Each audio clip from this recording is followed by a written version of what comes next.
Greetings, amigops and top teners everywhere. Welcome back to another edition of Top 10 with Kyle and Mike. I am your co-host Kyle. Opposite me today, as he is every week, is your co-host Mike. Today, we are going to be venturing into Quadrant 2 of, of one of our new podcast series. Mike and I both know what this topic is. I'm going to let him explain a little bit more in detail what we're doing. Once we do that, we are going to talk about a top 10 of that. We're going to vigorously debate it until we have arrived at a definitive list. So, Mike, explain to the good listeners what part 2 of this series is going to be all about. All right, K-Dog. Like you said, you know the topic, I know the topic. Much more importantly than our knowledge of the topic is the listeners' knowledge of the topic. Because if the listeners were tuned in last week, or 2 weeks ago, or whenever we broadcast these things, this is a little bit of radio magic. We will be exploring the 3 quadrants of J.K. Rowling's magical beasts. So this week we'll be exploring what I believe we have labeled Quadrant 2. Is this Quadrant 2, Kyle? This is Quadrant 2. Okay, so Quadrant 2 are creatures that JKR did not originally create, but which she adapted for her Harry Potter works, books 1 through 7 primarily. So we're going to be talking about those sorts of creatures that you would have heard in other folklore and mythology, but which she has made very uniquely her own. Yes, and as we alluded to in that previous podcast, this is a long list. And so a lot of these are ones you say, oh yeah, I've heard of these and various tales and other works of art. A lot of these you'll think that she invented on her own because her knowledge of mythology and lore is deep. And so she's passed a lot of these off as kind of her own. At least she did to me. So it'd be fun to kind of go through which ones she didn't. All right. So why don't we just roll into this thing? Yeah, number 10. All right, number 10 is one that gets penalized slightly because we're focusing really only on one example of it, which I think is a little bit of a theme throughout this. It's important that we balance how much we find one particular example compelling versus the whole species. So this is the 3-headed dog. So I don't know that there's actually a species name for our good friend Fluffy, but the 3-headed dog, Fluffy, in the story is very clearly influenced by the Roman myth of Cerberus, which is the 3-headed dog that guards the entrance to the underworld. Now, I'm not sure if there's a Greek counterpart. There might be. This might even be the Greek one, but I'm pretty sure this is the Roman one. And to me, what's really cool about JKR's version of Cerberus in the story is that she's nodding to this really neat, rich tradition, and she's showing the influences that she's taking in, but she's changed the name from Cerberus to Fluffy, which I think is really cool because a lot of fantasy engages a little too seriously with the myths of the past, which oftentimes are kind of ridiculous. So I really like that she takes something a little bit snooty and takes it, but then makes it her own with the goofy name of Fluffy. Yeah, she has this trend of taking things and making them identifiable, but also kind of adding unique twists on them. And oftentimes those twists, we talked about it with Hagrid and Thestrals and some other things, how something that's seemingly terrifying she redeems. And Fluffy's a really great example of that. But like Cerberus guards the river Styx and the entrance to the underworld, Fluffy guards the Sorcerer's Stone. There's a common thread, but putting him, I think, to sleep with a harp and naming him Fluffy, that's JKR's stamp all over it. Absolutely. And it's funny, now that you were talking about this is reminding me of another kind of similar example, which is Filch. His name's Argus Filch, which is named after the 100-eyed Watcher. And it's just funny, like, Filch never catches anybody doing anything. And that's just classic JK, is to engage with the snoot, but subvert it at the same time. Yes, and that is a theme that we will be exploring many, many times on this list. Yeah, so that's number 10. Number 9 are the Vila. Mm-hmm. So the real life Vila, which are actually in certain dialects, certain spots, actually just called Vila. It's the Slavic wood nymph. So these are mythical creatures from the Slavic heritage who, like nymphs in many cultures, were known for luring men into the forest. What's really interesting is there's basically no change. They're known for their waving blonde hair. They are known to drive men crazy with just a look. In fact, it kind of expands a little bit the myth itself that women who look upon the Vila become so jealous that they kill themselves. So it's a very specific mythology that's basically imitated shot for shot by JK. But as usual, she does some little twist on it. And in this case, the twist that I see is in giving us a fully fleshed out Vila in Fleur. Obviously, she's only part Vila, but I think it's really nice that she gives us a little bit more depth to this character who's very clearly one-dimensional. On the other piece of what I find so compelling about the Vila is the whole incident at the Quidditch World Cup, because JK is never afraid of making fun of the foolishness of her male characters, because in many cases her male characters act like total fools. Ronald B. Weasley, chief among them, and his behavior at the Quidditch World Cup, along with Harry's, is ridiculous, but nobody rises to the level of the referee, Hassan Mustafa, who is so utterly beguiled and distracted by the Vila that he essentially forgets to referee the game. So I love the Vila. I think they're good for those kind of two main reasons. One, the redemption via Fleur, and two, just the humor of the male characters.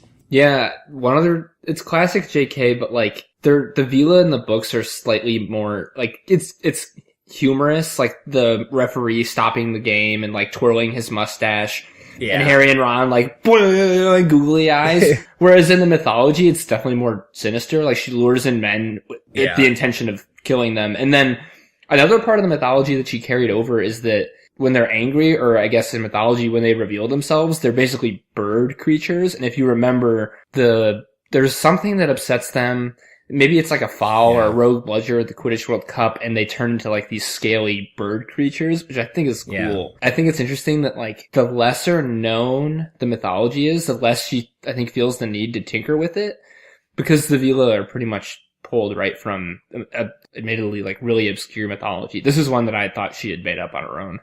Totally, on both counts. One, I agree with your point about the renown of the mythology, and two, this was one I thought she had made up. But it's interesting, this also is now making me think of the more obvious route, which would be the Harpy. Like you could call them Harpies, and it would be a pretty accessible mythology for people, and it's one that I think, a lot of people are familiar with.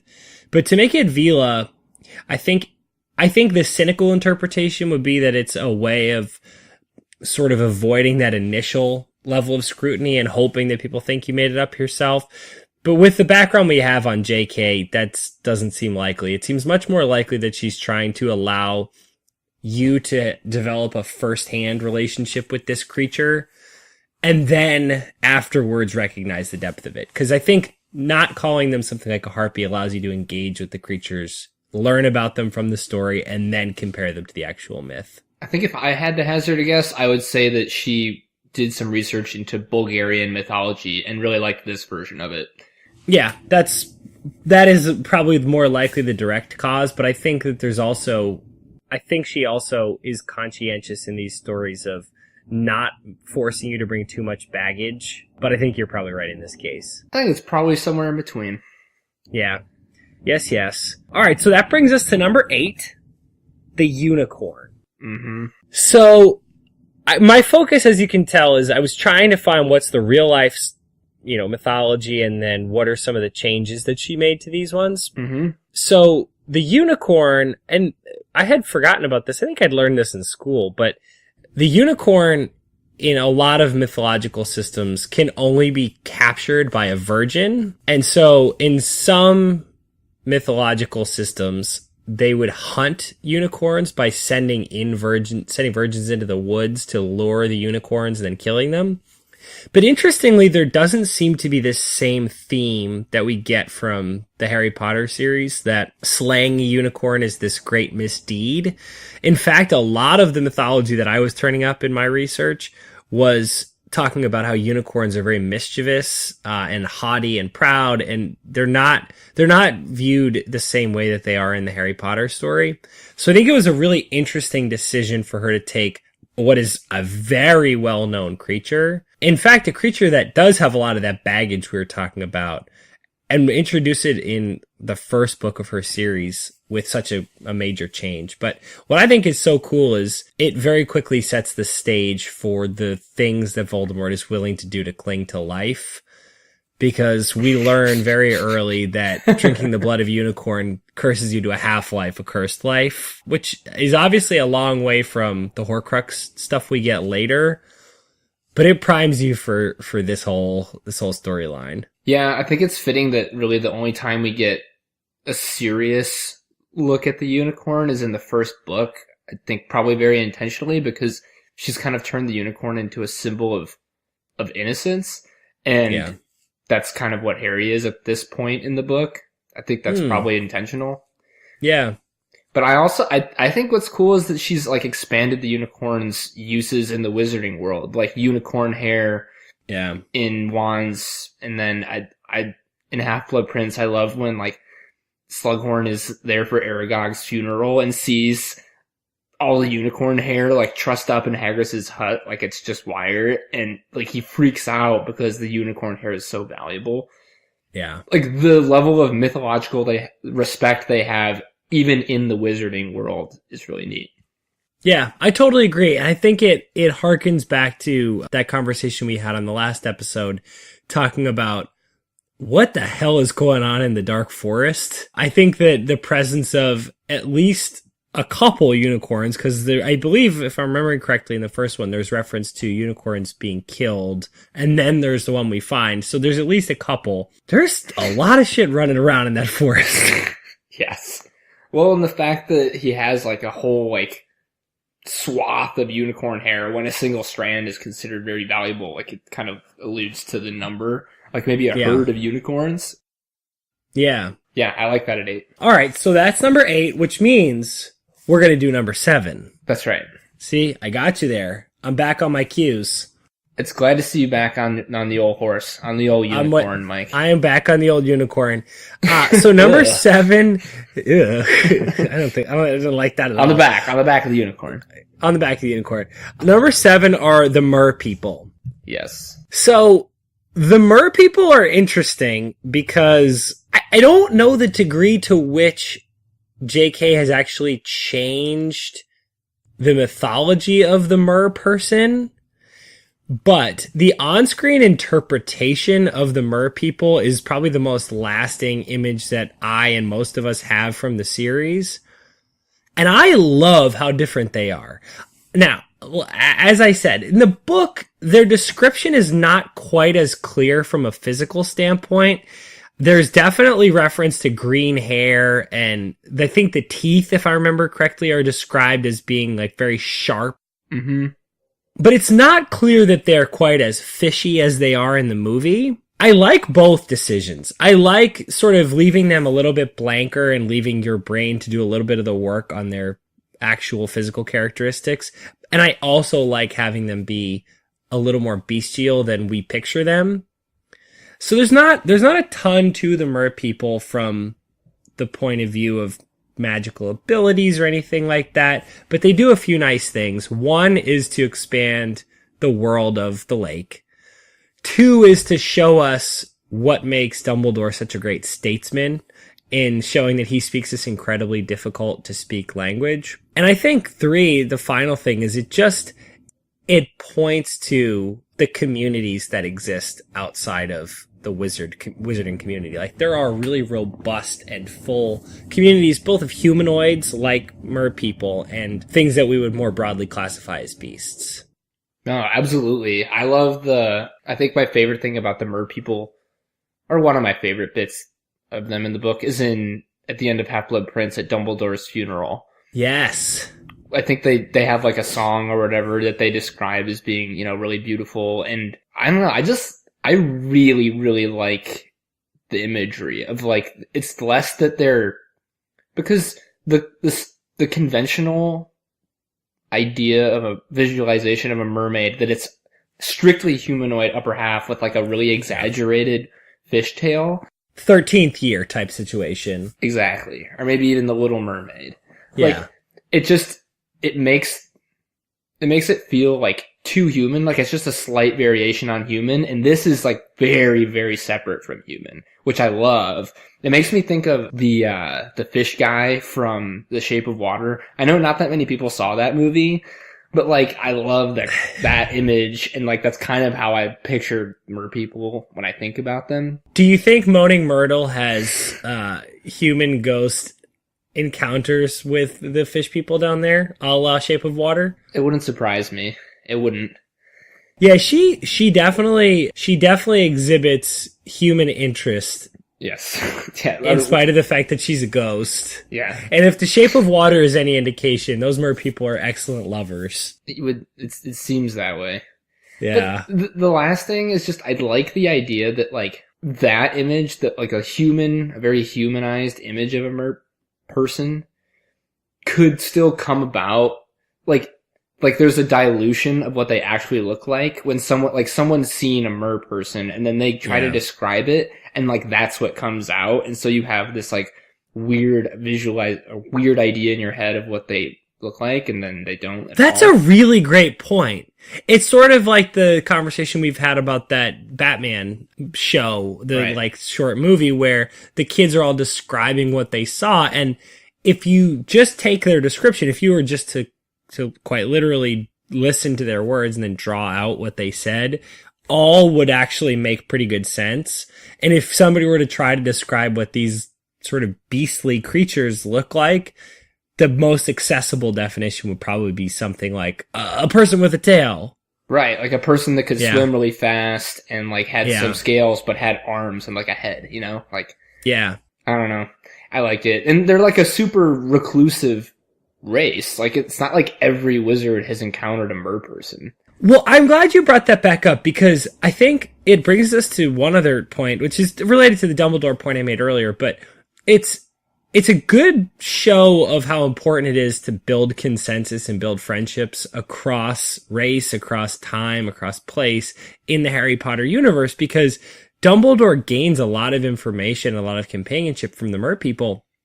Now, you can remind me whether this is a movie creation. I think it happens in the book too, but are the mer people in the books, in the book, the ones who tell Dumbledore that Harry tried to save the other hostages under the lake? So I'm glad that wasn't just a movie creation, because that's such a great idea, because you know they wouldn't have told anybody else, no matter what happened, whether it was good for Dumbledore or bad for Dumbledore's contestant. He's the only one who's getting that information. And it's because he's taken the time to get to know the mer people. And they wouldn't tell anybody else because they need that trust. Yep. And JK does this over and over again, like repeatedly emphasizes the importance of understanding different cultures, and this creates a completely different species. And that's like a subtle way that she does it. Maybe not so subtle, but... Yeah, but agreed. An important way she does it, for sure. So that brings us through number 7, which would typically bring us to our not top 3. At least from my standpoint, this is a little bit of a tough not top 3 to work with. Yeah, I don't know. Yeah, I don't know about this one. I guess you could just pick like 3 like unpleasant creatures, like generally negatively viewed creatures from mythology, but we don't have to. Yeah, if you've got something, I'm interested, but I didn't really. I don't want to ruin anything that's potentially in your top ones. So we can come back to it or just skip it. Okay. So number 6 is the Hippogriff.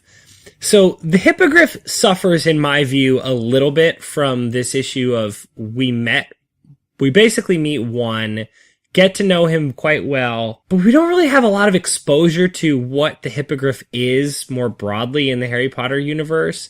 We also don't really necessarily get a ton on what makes the Hippogriff itself so special. We do understand why we like Buckbeak so much, / Witherwings.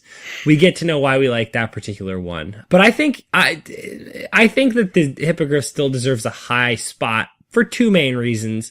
One is that it is a really freaking cool creature, regardless of the fact that it's a pretty straight adaptation of the Hippogriff from mythology.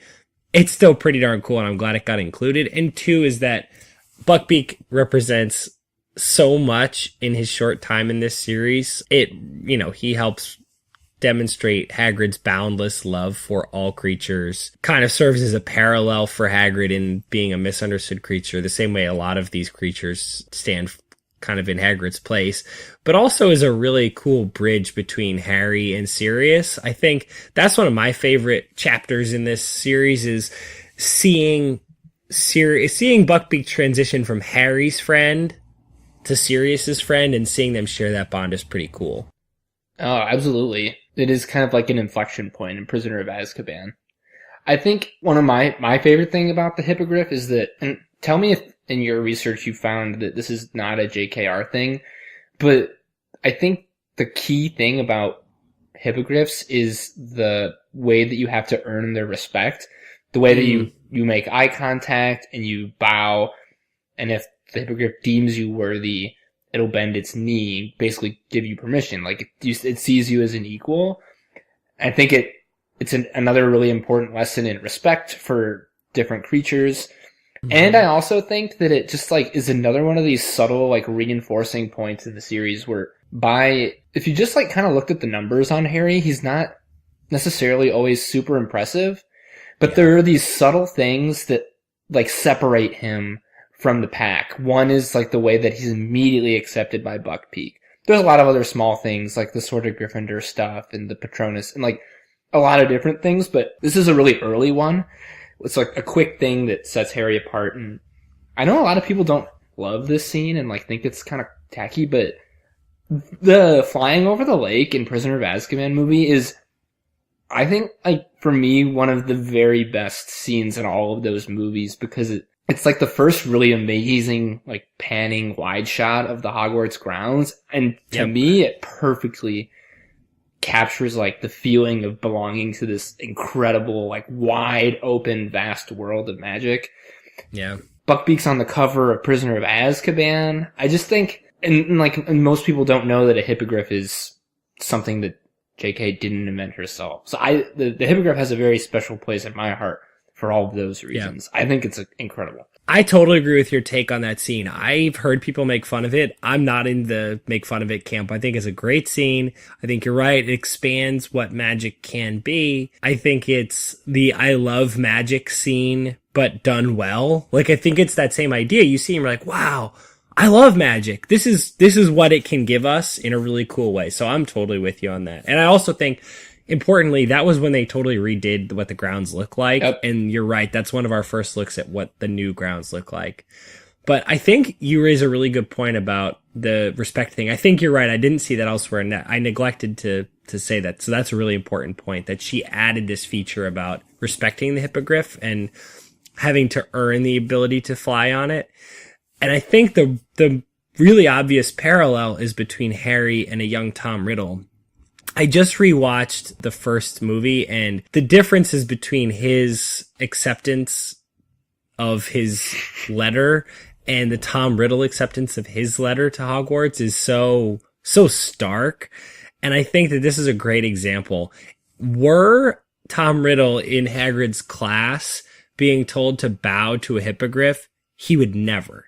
He would probably try to Imperious the hippogriff, which probably doesn't even work. I'm not even sure that, like, Imperiousing an animal, but he would try.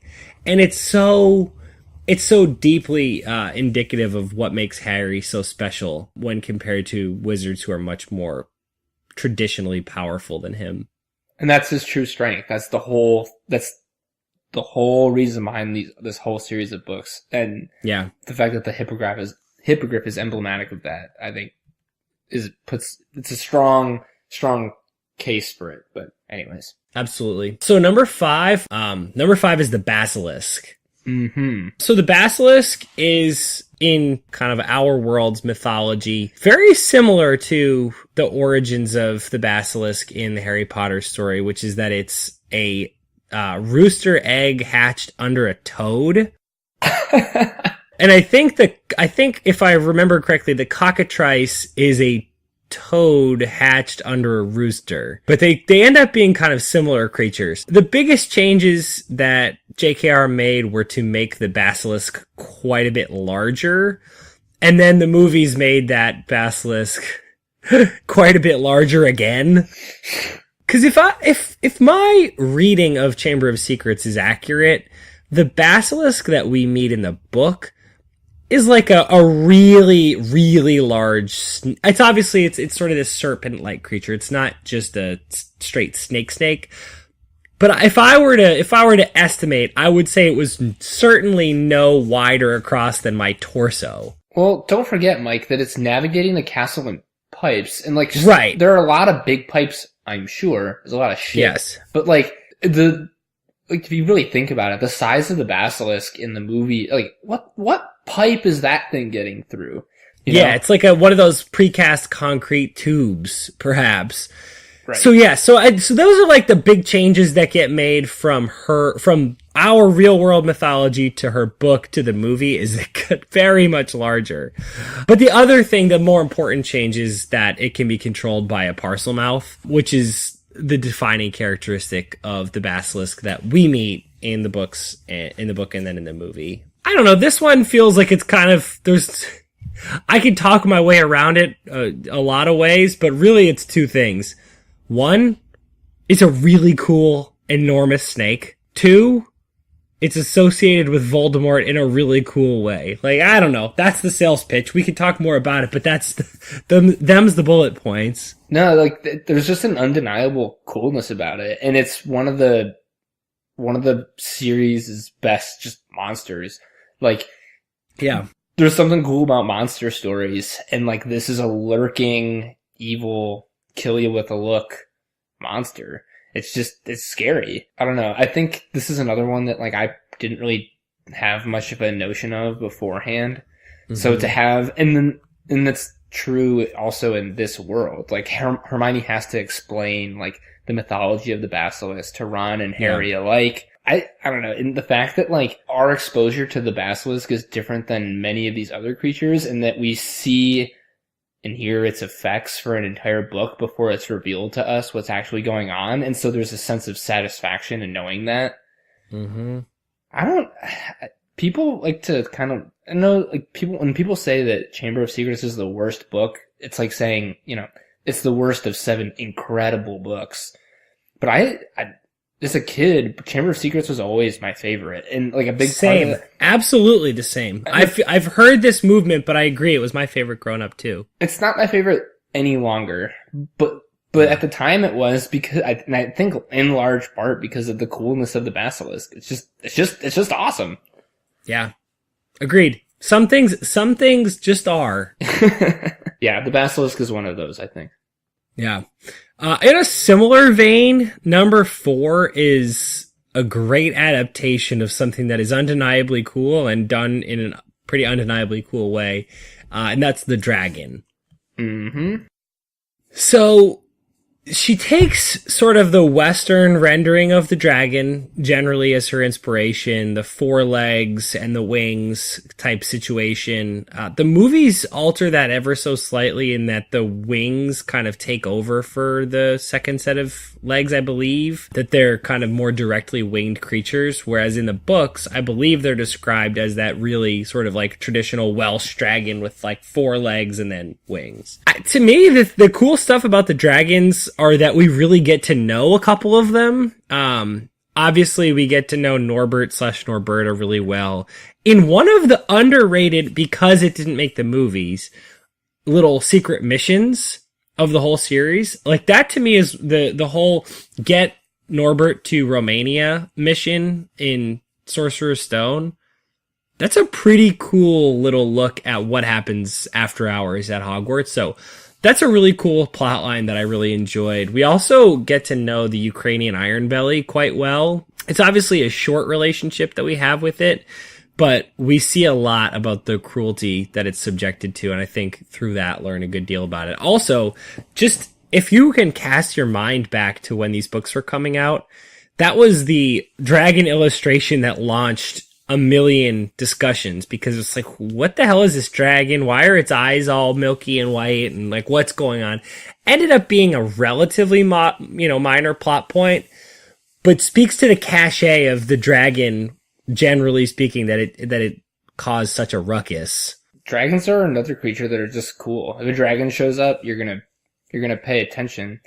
You might even do you're a podcast. You're going to have a good time. You might even do a podcast ranking your top 10 favorites.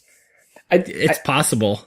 I think JK didn't do a ton to make the dragon her own by like changing characteristics about it, but I think her huge accomplishment with the dragon in these stories is making them having created so many like varieties of them and making them feel unique. I'm so glad you said that, because that's my fundamental feeling on what she did well with this too. I wrote them down because I wanted to list them. Kyle, I was gonna write them down, and I was like, I can just read them off at some point. This is exactly what I wanted. Yep, beautiful. So, the ones that show up in the book, you already mentioned the Ukrainian Iron Belly is the one that's in Gringotts. Obviously the Norwegian Ridgeback, we know Norbert is a Norwegian Ridgeback. Probably the most famous one, and I think the one that it almost made our actual list of dragons, is the Hungarian Horntail. Mm-hmm.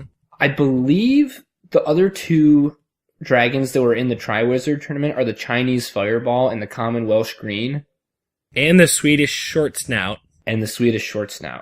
So I think those are all the ones that appear in the books, and they all have little things about them that make them unique and cool. I don't know if we have time to go into all of it, but oftentimes it's right in the name. The Ukrainian Iron Belly. It's kind of clear what's that all about. But the Horntail, the Ridgeback, the Short Snout.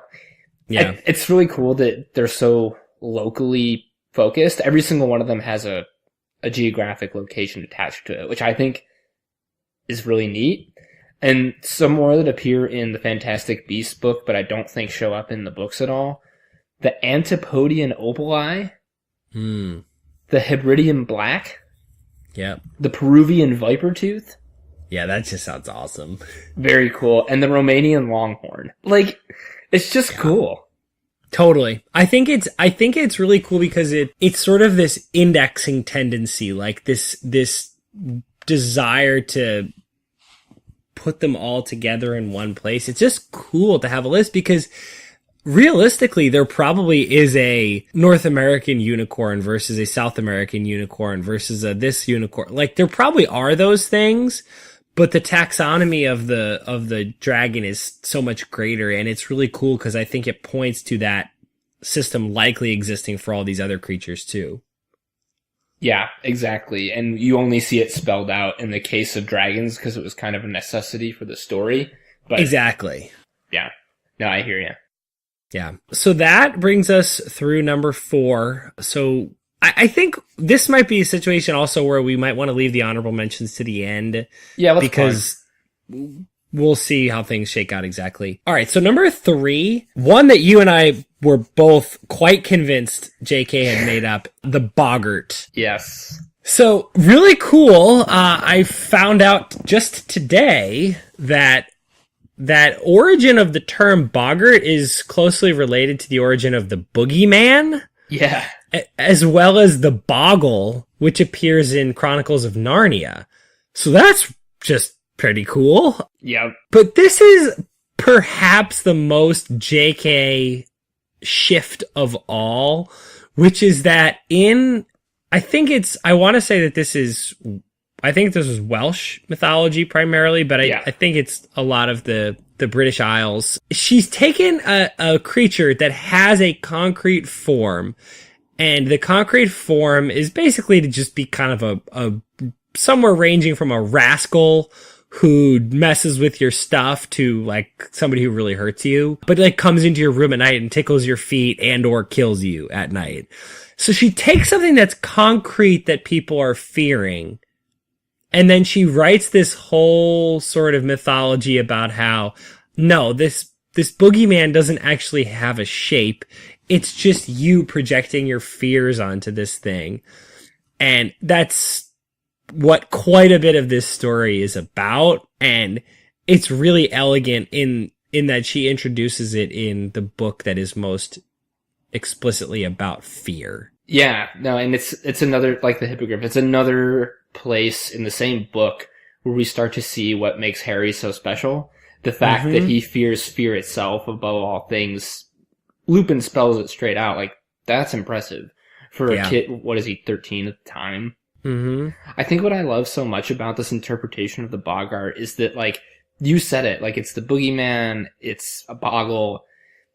The only thing that I found, like, looking this up that's unique to this general mythology is that the creature is very tied to, like, a place, like a home, and it doesn't want to leave. And, like, what exactly that form is up for debate, and I think that's so cool is that JK honed in on that one thing that seems to be unique. It's a home pest. It's in a wardrobe, it's under a bed, just like the boogeyman is, it's in a closet. What it is exactly, it's whatever you're most afraid of. It's the thing that's in your closet. It's so brilliant. Yeah, it's amazing. I also really like the idea that it's a family situation, because that obviously brings us to one of the better scenes in the books that was excised from the movies for some reason. But the scene in Order of the Phoenix, which I put this on my list of unforgivable things, which I'm sure I've already bitched about on this show, but how you cut several of the memories from Half-Blood Prince, I don't know. I'm not going to get on my soapbox. Just quick little soapbox. That is unforgivable. And cutting out all of the house cleaning from Order of the Phoenix, also unforgivable. Whatever. But the Molly Weasley sees her whole family dying as she's trying to get rid of the Boggart scene in Order of the Phoenix it's just fantastic. And to me, it emphasizes what you were getting at, which is that it's a community, family thing. It's a shared sense of guilt and a shared sense of fear. This isn't just Molly alone. This is her experiencing a family trauma. And it's a really compelling idea that it's a part of where they are at the time. That if they were at the Burrow or if they were somewhere else, there likely wouldn't be this Boggart, but it's there at Grimmauld Place. Yeah. She uses the Boggart effectively in plotting to kind of really give us an insight into a lot of the different characters, even if you don't know it at the time, like Lupin with the moon.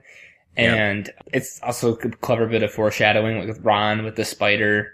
And it's a source of humor. Neville with his grandma and Snape. Like, I love the Boggart and was shocked to find that it wasn't something that she made up. But, like, this is the closest we come to her, like, really making it up, because her interpretation is so different. This one is a little bit more like she took the name and then did her own thing, because she's so inverted the way it behaves. Right. I love it. Yeah. So number 2, interestingly, I would put somewhere on that spectrum of really changed the creature up. Number 2 is the Phoenix. Yeah. So in Googling around, the qualities she ascribes to the Phoenix in the book are pretty much, at least as far as I could tell, her own creations. So the rebirth thing is what the Phoenix is. That's what it's known for, as it bursts into flames and is reborn. And that's the obvious touchstone that she kind of hits on right away. But the lifts heavy loads and has healing tears. And then I think most lastingly and beautifully, because at least on some level you could criticize those as being like a little Deus Ex Machina-y, is the lament. Because the Phoenix song, the way it stirs people and gives them strength, it's not explicitly described as magic, but I think it's safe to say that that is a form of magic. Yeah. At the very least in JK's conception of it. So I loved our time with Fawkes. Really loved our time with Fawkes. And I was really pleased to find out that she had given him a lot of his powers. Yeah, no, I was curious about that one, and that's fun. I think to me it feels like she has had a really strong affinity for the Phoenix, and so wanted to add a lot to it. Correct me if I'm wrong, but the reason that Fawkes is able to find Harry in the Chamber of Secrets is because he defends Dumbledore? Or is that why he's able to pull the sword out? I think it's both. Yeah, I like that link. Like, the fact that Harry defending Dumbledore lets Fawkes find him, I think, like, shows the power of the connection, and that's something I really like about Fawkes. Totally. Let me just pause for 1 second to make sure that I'm as precise as possible so we don't get Quinn up our respective tookuses. I believe that Harry's loyalty to Dumbledore is what calls Fawkes to the chamber, as you said. Harry's being a true Gryffindor is what gets the sword out of the hat. Those notions are quite connected. Continue. I think that's an important distinction to make. Yes. But the point is that Fawkes has a unique connection. And I also think it's, like, she reserves wand lore for the most powerful and, like, sacred of magical creatures. And it's cool that Phoenix feathers go into wands. It's also just amazing that it's Fawkes that provides the feather for Harry and Voldemort's wands. Like, when do we find that out? It's relatively late that you find out that it's Fawkes that's in Harry's wand. It's even later, I believe, that you find out that it's a twin core. I think you're right about that, because as I recall, I wouldn't even call it a subject of speculation, because I think pretty much everybody knew that it was Fawkes. It felt too pat. Like, it must have been Fawkes, but I still remember that being a pretty cool moment when you realized that it was in fact Fawkes who gave her, the tail feathers. Yep. And one other cool thing I love about the Phoenix in these stories is that, like, we don't really encounter any Phoenix but Fawkes. Like, even in this world, we see a lot of dragons. Yes. We see a lot of unicorns even. There's just Fawkes. Like, the rarity of the Phoenix, even in this magical universe definitely lends some cachet to it. Totally. I'm now, as you say that, given the rarity of the creature, it's sort of like it's just like how I want to know about Alfred's time in the SIS. I also would like to see, I'd kind of like to see Fawkes' time before knowing Dumbledore and, like, finding out how they meet each other. Because I picture something very Indiana Jones. I would definitely watch a Fawkes spinoff. Yeah, I would too. Now that we've just said that, like, it's very obvious that we're going to get this story in one of the Fantastic Beasts movies, right? Yeah, we must. Because I would think. Yeah, we must. Because it's got to be, it almost certainly has to be a Newt Scamander connection. Yeah. Well, now I'm looking forward to that. That'd be fun. Yeah. All right. I hope they get out of a jam together. Like Dumbledore realizes that really cool thing, which we haven't yet mentioned, where he can, slam his hands together and disappear in a flash of flame, which is just, that scene is so great. That is such a great scene. I'm so glad that they had Shacklebolt deliver you've got to admit, he's got style. You may not rather like him, than Minister. Phineas Nigellus. Yeah. That is not only one of the greatest lines, but it is also one of the greatest deliveries in the entire series. Yeah, Kingsley Shacklebolt doesn't get nearly the room to run that he deserves, but he takes that moment and just grabs it by the balls. Yeah, absolutely. Yeah. So I hope that like Dumbledore is running away from like a bunch of jungle elves or something, and like he's like, let's get out of here, and just slams his hands, and he and Fawkes disappear, and he's like, oh, that worked. I hope that after he's gone, it's revealed that a younger Kingsley Shacklebolt was there with eyes like wide open.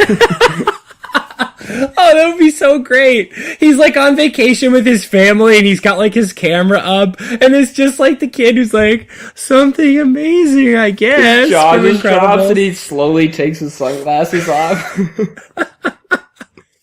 Yeah, that's gonna happen. Let's get on the horn. Yeah. I don't know who to call, but let's call somebody. Alright, so that brings us to number one, which I'm imagining that you've got figured out by now. Number one, if you were to turn your book to page 394, is the werewolf. Interesting. Oh, that was not what you thought was number one. Did you have something else? I wasn't sure what you were going to have at number one, but this... Okay. Yeah. Talk to me about the werewolf. The werewolf is interesting because this is one that she altered not at all. She made no alteration to the story of the werewolf. And what I think is neat is she uses her ability as the author to alter these myths at will to really interesting effect in a lot of different places. But I think what she does more interestingly is re-examine those creatures, because I think that is more in line with her kind of fundamental value as a writer, is to re-examine things really intelligently. And so the werewolves in this story our good friends Bill, Lupin, Fenrir Greyback, and then I suppose to a certain degree Lavender Brown. Though I'm not sure what the deal is, where she stands. If she's dead or I don't know if it's ever explicitly stated. But they're not different than any werewolf that is out there in any myth, really. They transition not at will, but at the full moon. They lose their sense. They become killing machines. But what's so fascinating is that it offers a really cool opportunity to explore the humanity of Lupin, to point out the savagery of Fenrir Greyback in trying to infect people, in intending to position himself near humans so that he can kill, in beginning to seek out human flesh even when he hasn't transformed. Ugh. Yeah, and take that, and this is one of those things that we can kind of talk about it, but it only develops over the course of reading the books. But the impact that his lycanthropy has on Lupin is very real. It's very strongly felt throughout the story. Like, I think in the movies a little bit, the stuff where Harry's pissed at Lupin for neglecting his duties as a husband / expecting father, it doesn't ring quite as true as it does in the book. But in the book, you get a real sense of the burden that Lupin bears. That being a werewolf is just an incredibly difficult thing for him. It changed his entire life. And he's just one of the most gentle and loving and forgiving people in the whole story, in spite of his issues. And I think it also is really interesting. It explores the way people who have a relationship with somebody who's either has some sort of physical or mental handicap, or who is going through something difficult, how there's a legitimate argument to be made for telling that person, you're okay. We all understand. The way that Tonks tries to, where she tries to tell him, like, listen, I don't care. I love you anyway. Like, that argument, that view is really, it's legitimate. And I think the book treats it as being legitimate. But there's also a legitimate view, which is, yeah, this is tough. People are not going to look at you the same way. This is a real handicap, and I'm going to have to treat you a little bit differently. Like, I think the book treats both of those ways of dealing with Lupin very sensitively, and I think it ultimately points to the determination on how best to deal with this is up to Lupin. Yeah, no. It's definitely the most subtle and, like, delved into social aspect of, like, the different ways that wizards choose to stratify each other. Like, yeah. There's a lot of bigotry with regards to blood status, and you're with, like, giants, like half-breeds. Like, there are a lot of kind of marginalized people in wizarding society, but it's never even close to explored as deeply it is with werewolves. It's pretty interesting, because, like, in a lot of ways, it's painted as like a disease. Like, you can drink a wolfsbane potion and kind of live with a condition. Yeah. But it doesn't matter. Like, the fact that 29 days in a month, like, he functions as a human being and can kind of deal with and finds ways to live around a condition the other day of the month doesn't matter. And House Elves 2 is a great example. Like, there are a lot of examples of this in the wizarding world, but to see it in a character that we know and love as much as Lupin and how it affects him, especially in Deathly Hallows, when he has to grapple with, like, what it means to not just be a werewolf, but also be a husband and a father as a werewolf, is really interesting.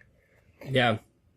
Yeah, so you're right. Like, she doesn't change much about the werewolf. She just, like, really goes deeper into understanding, like, what that would mean for a person. Yeah, and it's interesting. I think it's sort of the inverse of that. I don't forget what it's called, but whatever the Credence character is, where you're having some sort of emotional stress and it sort of causes your powers to go inward and come out of the bad times, whatever. So that's a situation where you're having this external emotional trauma that you internalize, and it causes issues with your magic. Whereas this is the opposite, where you have this magical curse that's sort of inside of you, and as it comes out, that causes this great emotional trauma. And it's just, it's so well handled. It's so well handled because I think she really considers all of the implications of something like this. I don't think that she puts a werewolf into her story lightly. And I think that's where she really draws strength from, is it would be pretty easy to put a werewolf into a story and then kind of just, position him as like this time bomb that you use as a convenient plot device at the end of your book. Don't get me wrong. She uses him as a plot device at the end of Prisoner of Azkaban. Super effectively. But she does it super effectively because she's built up the mystery to that point. And so as you're reading it the first time, it works well on that sort of level of satisfying your curiosity. But going back, it works for you as a reader because you've developed this emotional attachment both to the character and to the situation. I think more importantly to the situation, because the character it's easy, make a nice character, okay. But she's caused us to develop a sympathy for the situation that when we go back and look at that, we realize that she didn't enter into this contract with us lightly, that she added the werewolf not just as a plot device, but she added it in full consideration of all of the problems that would pose for the character. Yeah, that's a good way to put it. She definitely is paying a lot of respect to like an icon of mythology. Like the werewolf shows up in like, from what I understand, like a lot of different places of the world, and it's like a very common thread. And Totally. And a pretty standard horror trope too. So like it's not like an easy thing, and it's not it's been done like a million times, right? So it's not easy to put a brand on it that's your own, and she totally was able to do that. Yeah, it's funny. I'm now thinking about how this character sort of connects to her character of Strike in her Cormoran Strike series, in that she makes him an amputee, and I think it's a really interesting idea to compare a more and less thoughtful writer in just, you could just make a character a war veteran and amputee and then just kind of have that be a detail that differentiates your character and then move on. But she doesn't do that at all. In fact, she's pretty painstaking in demonstrating all of the various ways that Strike's injury causes physical and emotional pain for him. And I think, to me, it demonstrates that across different series and across different situations, she's not exploiting, even so. Obviously it's silly because, being a werewolf is a fictional situation, is a fictional scenario, but I think it's important that she demonstrates this extreme humanity in treating something so seriously. Oh, absolutely. I have a really lengthy list of honorable mentions that I've thought of, and I'm sure you do too. So I think we should probably, let's tackle some of those. Yeah, why don't you kind of drive the boat on that? Because my honorable mentions are kind of meh anyway. Okay. I'm going to really go rapid fire, and where I feel like I need to just talk about some of the things that I like that she's added to the particular species or creature that we're talking about. Mm-hmm. Leprechauns. I like the fake gold thing. Yeah. And how mischievous they are. And the middle finger. Yep, love all that. We have a particular affinity for leprechauns anyways. True. Centaurs, I think they're pretty much in line with what they're understood to be in most mythologies, the things you'd expect from them, like the shooting arrows, and I think even, like, stereotypically they are future tellers and seers, so that's not anything new, I guess, but again, just another example of a creature that is marginalized in wizarding society, and we've already talked about the Centaur Liaison Office, which I love. Well, I think that they're kind of similar to the Mer people in their value to the series. Yeah. Similar, but it shows a community, shows the importance of getting along with them. I think that they kind of serve a similar purpose. Yeah, and we get to know a couple of them pretty well in Ferenzi and Bane and Ronan. Mm-hmm. Gnomes and denoming gardens. I just love that, like, they're tied to gardens still, like a garden gnome. And, like, that's another thing, like, how you might interpret, like, a painting of a mer person. Like, the reason that we have, like, gnome statues in our garden is a callback to the fact that they actually live in gardens. I just think that's so cool. And are much uglier than we picture them, if I recall correctly. Right. That seems to be another theme. Yeah. Trolls. I think, like, she pretty much, like, she doesn't add much to the trolls here, other than, like, she uses bogies a lot with them, which is... Yes. They're, like, trolls are basically function as comic relief in these stories. Mm-hmm. Ghouls. Which are a ghoul doing a good impression of a teenage boy with spattergroit. Giants. I think giants could kind of fall in a similar camp, is maybe not quite as close as werewolves, but like the fact that Hagrid and Madame Maxime are both half giant, it's another example of a non-wizarding species that kind of gets shunted aside. Well, one quick thing on them too, which is interesting, is I think that her portrayal of giants is an argument for like examining different cultures in a serious way on their own terms, because the rumors about giants being uber violent turn out to be true. They are true. This is a culture of giants who are really violent, but that's because the people who are looking at them are interpreting through the lens of their own culture, and there are really interesting and compelling giants within that group. So I think that was really cool. Like, I really appreciated that when they met them, it wasn't like, oh, look, the giants are super nice. It was like, no, the giants have their own culture, which is super different and requires you to kind of take the time to understand it. I also think that it's cool that Hagrid so often fails, despite his best intentions, to tame or like normalize the creatures that he loves. Dragons, Skrewts, whatever it is. Yeah. But his persistence pays off, because by the end of the series, Grop is like a functioning person. Like, everyone said he was crazy, he was a lunatic, but like, it's really nice that eventually, like, his love of creatures, in this case, pays off when anyone else would have left Grop in the mountains. It's really sweet. But yeah, agreed. I think I might lobby for them to actually be on the list, giants, maybe when we're done with this. But continuing, pixies, they show up, the Cornish pixies. Of course. Yep. Goblins have a very large role, especially in Deathly Hallows. Yeah. I think it's cool, like their association with gold and banking and armor and weaponry. Like, that's all stuff that comes from standard mythology, and it's kind of similar to what you said with giants, where like a lot of the stereotypes that people espouse in these books kind of have roots, and you see that like with the way that they interact with Griphook and some of the other goblins in these stories. But yep, the Sphinx, yeah, I love the Sphinx. Very cool. Fairies that only really get mentioned like as basically decoration at like the Yule Ball.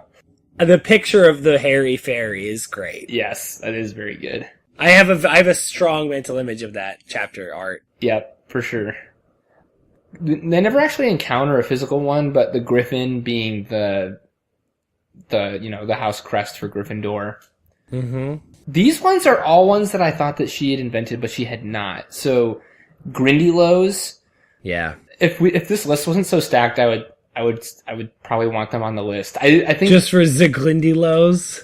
I just think they're cool, and yeah, and they just, I don't know, they seemed so like originally created that it makes me happy that she pulled this from. I think it's English mythology here, but yeah, the Hinky Punk, which are basically like these like gas type like lantern wielding things that hang out in bogs. And what I love about them is that in the obstacle course that Lupin puts together for their defense against the dark arts exam, Hermione, I think, wanders into a bog accidentally and then like gets frightened by a boggart when it poses as someone that tells her that she's going to fail all of her exams.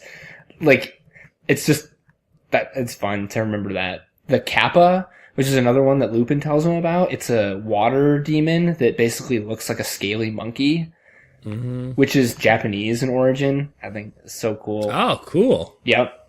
Also from that class, Red Caps. They're basically like little gremlins. They show up when there's blood, right? Yeah, so they hang out in like dungeons and things like that. Yeah. Really cool. You already mentioned the cockatrice, which is a dragon with a rooster's head. This is one of my favorites. Kelpies. Yeah, I'm glad you brought up the Kelpies. They get brought up a couple of times. First, when Hagrid mentions that there's a Kelpie that he needs to get out of a well, and Gilderoy Lockhart tries to tell him how to do it, and Hagrid gets really irritated. Kelpies, by the way, are like big horse, like water creatures. Another time they come up is Harry, when he's at the end of Half-Blood Prince, when he goes to the cave lake, he imagines that it might be full of things like Kelpies. And then this is out of the Fantastic Beasts novel, but they call it the Loch Ness Kelpie. Basically, she is pretending that the Loch Ness Monster is actually just a very large Kelpie, which I fucking love. That feels very like her. And then the last one, this is a deep one. Part of the ingredient list for Polyjuice Potion is a bicorn horn. I'm so glad the bicorns came up too. Yes. Yeah, the bicorn is an actual mythological creature that I don't know much about. I think they're like half cow, half something else. Half leopard or something. It was a weird combination. Yeah. But, like, just to slide that in there as, like, a throwaway ingredient in Polyjuice Potion. Complete throwaway, but not a throwaway because it does, you have to remember the potion because later on it comes up as, like, a little hint here and there with Snape, like, oh, you was stealing powdered, bicorn, and you're like, what? Yeah. But you're like, your brain says, oh, I remember that from something. Yep. Yeah. The last one I had was, like, the winged horses that fly the Beauxbatons carriage. Yeah. The Abraxans. Mm-hmm. And then the... only single malt whiskey, baby. That's right. And one that I think doesn't count, because I think these creatures actually exist, though not as friendly as the one in these novels, is the giant squid. Yeah. Yeah, I agree. The giant squid feels like... If it counted... Which I don't think it does. It would be high on this list, because I love that freaking giant squid. Always basking in the shallows. I love the image of the squid, like, on a nice summer day, relaxing just as the students do. Like, they're on the bank, like, reading a book or something, and he's just lazily, like, waving his tentacles out of the water to catch some sun. That is a magical image. Yeah, absolutely. Those were all of my honorable mentions. Yeah, you hit them all. Cool. Let's, I don't think we have to talk too much about this. I think there are a few things that I'd like to shuffle a little bit. Yeah. I think the Hippogriff should move up. Okay, fair. For the reasons I had discussed. I think if I got to choose, I would move Vila up a little bit too. I think, like, she should get points for the Hippogriff and the Vila for, like, so effectively digging into mythology that we didn't think for a moment that she hadn't made them up. I think she should get some points for that.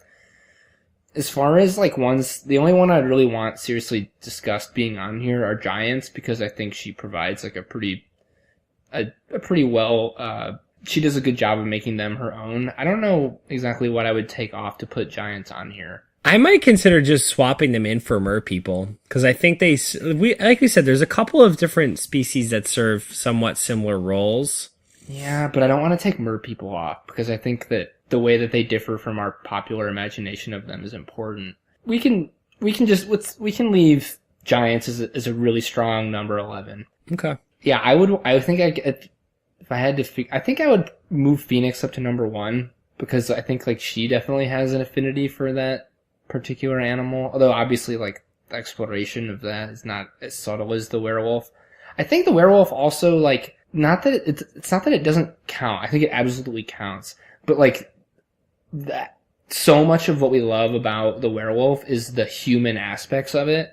Whereas, like, for a lot of these creatures, they're more strictly speaking beasts. And, like, I don't think for a second that should disqualify the werewolf. I just think maybe moves it out of our number 1 spot. Does that make sense? I think that's reasonable. I think ultimately the humanity / whatever, not humanity, the thingness, like I guess the essential, I mean, all of these things are sort of human centric, like personality, like the central goodness or thingness of these creatures is what she's trying to get at. So the individuality of them, I don't know. So I think that the werewolf being focused a little more on that than on its creature phase is consistent with what she's trying to get at.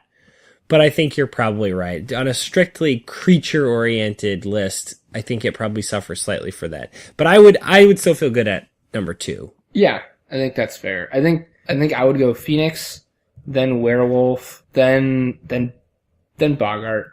Then would you go Hippogriff 4? I think I would.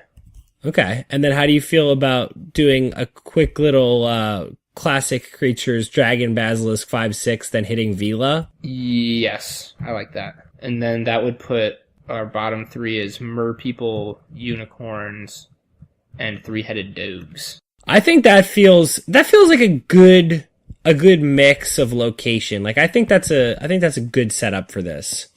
I do too. So I mean, I guess then what we've done here is constructed a top 10 list of the second quadrant of our 3-part podcast.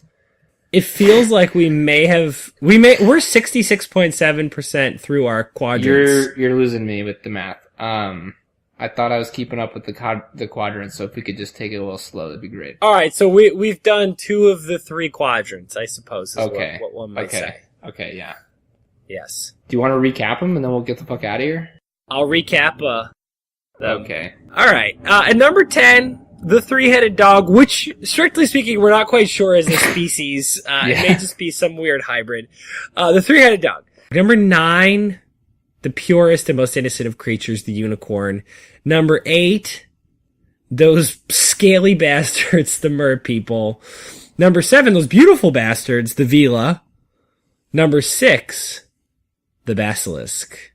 Number 5, the dragon in its many forms. Number 4, the noble hippogriff. Number 3, the ever-changing and terrifying boggart. Number 2, the deeply sympathetic and tortured werewolf. And number 1, the beautiful, the magical, the flaming, the phoenix. Wonderful, Michael. That was good. That was a good time. I think at the beginning of this podcast, we said that this would probably be one of our shorter ones. And Yeah, it didn't turn out to be that way. Yeah, here we are. All right. Here we are. In that case, I will bid you adieu, and I will see you next week if you are still up for it. I'm keen, and I hope the listeners are. Yeah, me too. See you, buddy. All right. Alrighty, friends. That was our top 10 for this week, but now we'd love to hear your top 10. So please check us out on all of our available social media outlets, traditional outlets, whatever outlets we have. Check us out on Twitter at top10km. That's all spelled out, top10km. Our email, top10km, spelled the same way, at gmail.com. Or our site, top10km.podbean.com. All forms of communication accepted, except for serial killer notes. Please don't send us any of those. If you like the pod, be sure to subscribe wherever you get your podcasts so you never have to miss an episode of Top 10 ever again. If you didn't like it, please tell us why. We'll try to make the show better. Our theme music was composed by Kevin MacLeod, and our artwork was created by Erin Sant. You can check out her stuff at Sant Design on Instagram. Alrighty, goons. We'll see you next week.